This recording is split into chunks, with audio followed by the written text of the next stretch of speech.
everyone, it's Jasmine and welcome back to my YouTube channel.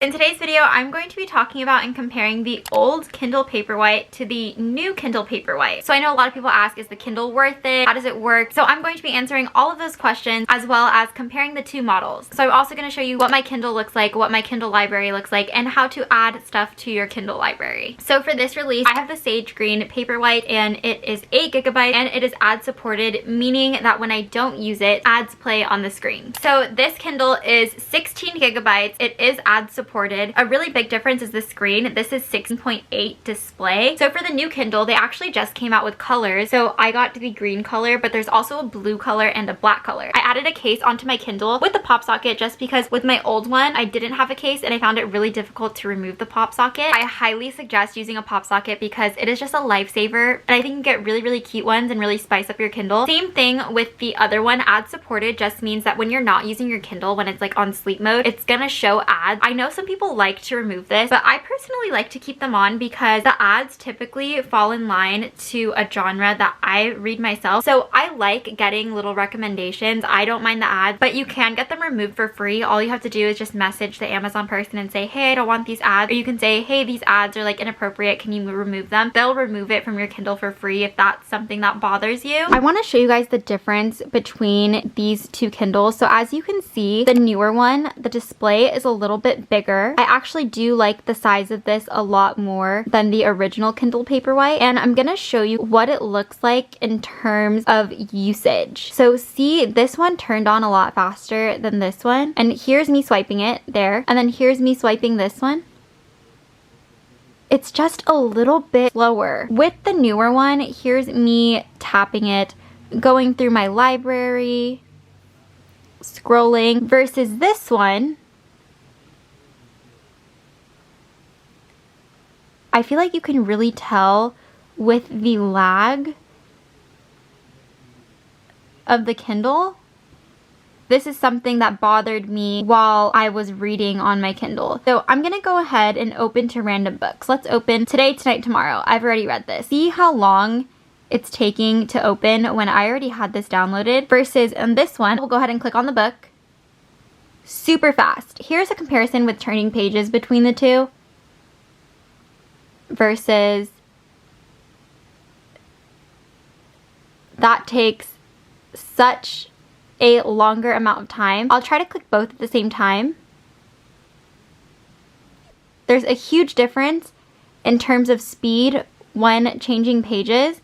And I think this is one thing that bothered me with this Kindle. Like I feel like with this Kindle specifically, I feel like it was super slow. And this one, I just think it's so much more convenient to read and I just like it a lot more. So here is a quick look at my Kindle and how it works. I have things in my collection. So basically like I organize them a certain way that makes sense for me. And how I have my Kindle set up is I have it show how many minutes I have left in the chapter and what percent I'm at. You can also click it and then it will show you what page you're on, how many pages are in the book, and then again, the two features that I already showed. You can also customize how you want your Kindle to look like. So you can choose different themes and how you want it to look. I have just a regular one. You can choose your font, the size, and if you want it to be a little bit more bold. You can also choose the layout, the orientation, margins, alignment, and spacing. And then you also have the option to show the clock while you're reading, book mentions, about this book, popular highlights. I have this turned off because I don't like seeing what other people highlighted, and just other little things. So here is where I chose the time left in chapter, but you can choose other things like what page you are in the book, time left in the book, location in book, or nothing at all. I personally like seeing how much time I have left in the chapter. Another really cool thing I like about having a Kindle is if you go to the home page, you can see things that are very similar to books that you've read. For example, these are romance books in Kindle Unlimited, meaning I have access to read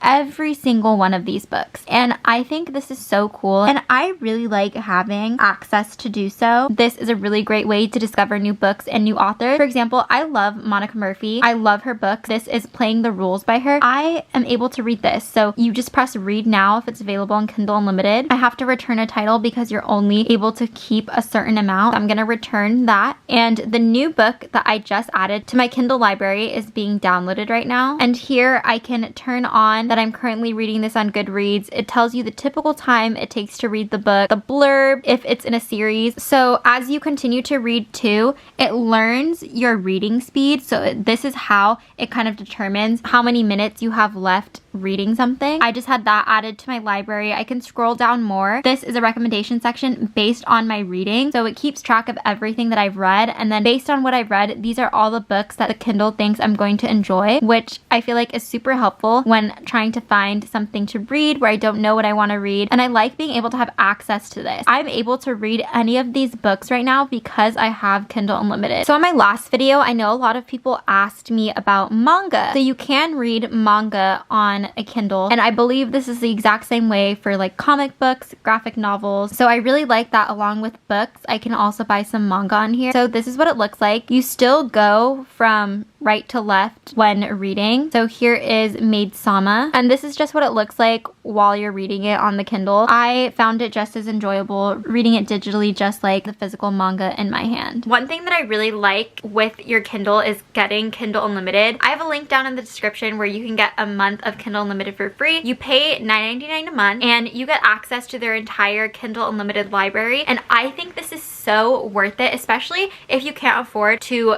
pay for paperbacks all the time. I think this is a really good option because you pay $9.99 a month and you can read as many books as you want that are listed within the KU library. And I read a lot of romance, and I just feel like the romance selection is top tier. So for me personally, I've really enjoyed having an e-reader. I travel back and forth a lot. I'm always at the airport. It's really nice to have a library of books with me no matter where I go, because I'm a mood reader. Let's say I pick a physical book to bring with me and I'm just not feeling it, but I didn't bring any other book because I only have a limited amount of space in my suitcase. This allows me to bring any number of books that I want to bring and have direct access to it. I think this is really, really convenient, and I love having my Kindle. I bring it with me everywhere. I bring it when I run errands, to the doctor, if I go to the grocery store, if I'm waiting in my car, if I'm waiting in line somewhere. I've even brought it to Disneyland. I just think it's really, really convenient having this on me, because if I'm just sitting somewhere and I don't want to be on my phone, I can just grab my Kindle and read. I know one thing that deters people away from not wanting to get like some sort of e-reader is the comparison of having a physical book in your hand. Like, can I get that same feeling? And for me personally, I'm able to get that exact same feeling that I get when having like that physical book in my hand. I like when I can get sucked into a story. I just feel like reading something on my computer, I can't really get fully immersed into the universe, but having it on a Kindle or just like a small device that's strictly just for reading and like having that right in front of me, I feel like that really, really helps me get attached to the universe